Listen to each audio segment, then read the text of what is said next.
उत्तर प्रदेश के मुरादाबाद से एक चौंकाने वाली खबर सामने आ रही है, जहां एक 14 साल की बच्ची अपने घर से निकली थी सूट सिलवाने के लिए और सरे बाजार दिन दहाड़े 4 दरिंदों ने, आरिफ, राशिद, ज़ुबैर और सलमान ने उस लड़की का किडनैप कर लिया। उसे नशीली दवा सुंघाई और फिर 2 महीने तक लगातार लड़की के साथ दुष्कर्म को अंजाम दिया गया। यही नहीं, लड़की के हाथ पर ओम गूंथा हुआ था, उस ओम को तेज़ाब से मिटाने की कोशिश की गई। लड़की ने जब खाना मांगा तो लड़की को खाने में मीट दिया गया। स्पेसिफिकली मैं बताऊं तो लड़की को बीफ दिया गया, परिवार वालों ने ऐसा दावा किया है। वहीं जब लड़की ने विरोध करना चाहा तो लड़की को मारा गया। लड़की से ये कहा गया कि उसके पूरे परिवार को ख़त्म कर दिया जाएगा। ये दिल दहलाने वाली शर्मनाक वारदात बांग्लादेश की नहीं है, जहां हिंदू माइनॉरिटीज़ में हैं। ये दिल दहलाने वाली वारदात पाकिस्तान की नहीं है, अफ़गानिस्तान की नहीं है, वेस्ट बंगाल की नहीं है।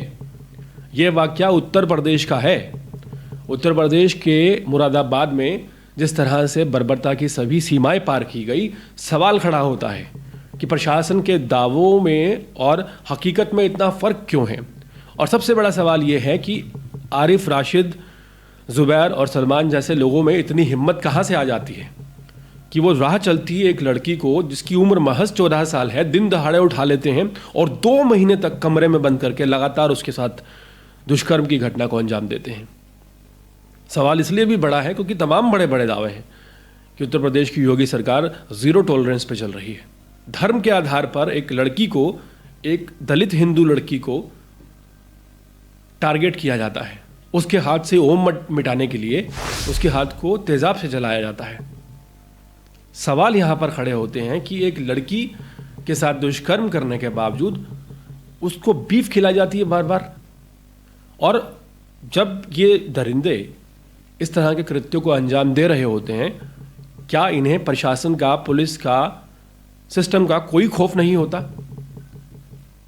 उत्तर प्रदेश में जो वारदात हुई है ये वाकई दिल दहलाने वाली है। और ना सिर्फ दिल दहलाने वाली है, ये सवाल खड़े करने वाली है। आए दिन बड़े बड़े नेता तमाम बातें करते हैं, बांग्लादेश में हिंदुओं के ऊपर अत्याचार हो रहा है, पाकिस्तान में हिंदुओं के ऊपर अत्याचार हो रहा है, वेस्ट बंगाल में हिंदुओं के ऊपर अत्याचार हो रहा है। उत्तर प्रदेश में क्या हो रहा है? उत्तर प्रदेश के मुरादाबाद के भरतपुर में आखिर क्या हो रहा है? इस बात का जवाब कौन देगा? अगर पुलिस और प्रशासन टाइट था तो कैसे 4 दरिंदों की हिम्मत हो गई कि सरे बाजार 14 साल की बच्ची का अपहरण कर लिया गया? इस हिम्मत के पीछे कोई तो वजह रही होगी। इतनी हिम्मत अगर दरिंदों के अंदर है तो इसका मतलब साफ है कि प्रशासन कमज़ोर है, प्रशासन कहीं ना कहीं ढील कर रहा है। क्योंकि अगर प्रशासन का डर 1% भी होता तो ये 4 दरिंदे, आरिफ, राशिद, ज़ुबैर और सलमान, क्या इतनी हिम्मत कर पाते कि 14 साल की लड़की को जो अपना सूट सिलवाने के लिए गई थी, सरे बाजार उठा लेते और 2 महीने लगातार उसके साथ इस तरह की घिनौनी हरकत को अंजाम देते? सवाल बहुत बड़े बड़े खड़े हो रहे हैं। और हैरत इस बात की है कि आए दिन हमारे देश में इस तरह की घटनाएं हो रही हैं जो कि शर्मनाक हैं। नाबालिग बच्चियों के साथ इस तरह के काम होना, और ये जो मैटर है ये खासकर पोक्सो एक्ट के तहत इसमें मामला दर्ज किया गया है। साथ ही साथ विभिन्न धाराओं में मामला दर्ज किया गया है।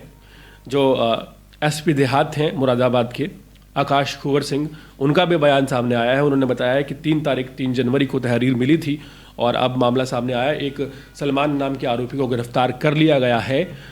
सवाल यहाँ पर यह खड़ा होता है कि आखिर उत्तर प्रदेश के मुरादाबाद में इतनी बड़ी घटना घट कैसे गई और 2 महीने तक पुलिस क्या कर रही थी? हैरत इस बात की है कि लड़की खुद अपने बलबूते किसी तरह वहाँ से छूट कर अपने घर पहुंची है।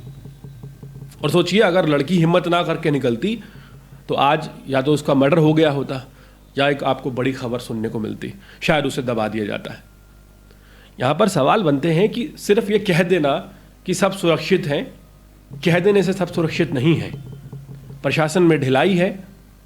इस पूरे मामले को देखने वाले जो भी अधिकारी हैं, जो भी पुलिसकर्मी हैं जिन्हें तहरीर दी गई थी 2 महीने पहले, उन्होंने 2 महीने में कितनी इन्वेस्टिगेशन की, लड़की को ढूंढने के लिए कितने एफर्ट लगाए गए और 14 साल की दलित लड़की को ढूंढने के लिए?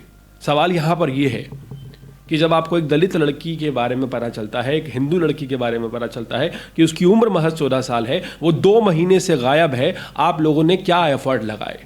सवाल उन सभी अधिकारियों से बनता है, उन सभी अधिकारियों पर भी जांच बैठनी चाहिए और ये पता चलना चाहिए कि इन्वेस्टिगेशन के नाम पर क्या किया गया। कैसे हिम्मत हो गई 2 महीने तक लगातार इस तरह के कृत्य को अंजाम देने की? और 2 महीने तक पुलिस क्या कर रही थी? पल्ला झाड़ लेने से कुछ नहीं होगा। आए दिन बांग्लादेश पर उंगली उठाना, पाकिस्तान पर उंगली उठाना, वेस्ट बंगाल की बात करना, उत्तर प्रदेश की बात कौन करेगा? पूरा प्रशासन, पूरा तंत्र आपके हाथ में है। क्या कर रही थी मुरादाबाद पुलिस? पूरे मामले पर पुलिस का कहना है इन्वेस्टिगेशन जारी है, लेकिन मेरा कहना यह है कि एक इन्वेस्टिगेशन उन पुलिसकर्मियों के ऊपर भी होनी चाहिए जिन्हें तहरीर दी गई थी 2 जनवरी को, और पता लगाना चाहिए कि आखिर 2 जनवरी से ये पुलिसकर्मी क्या कर रहे थे।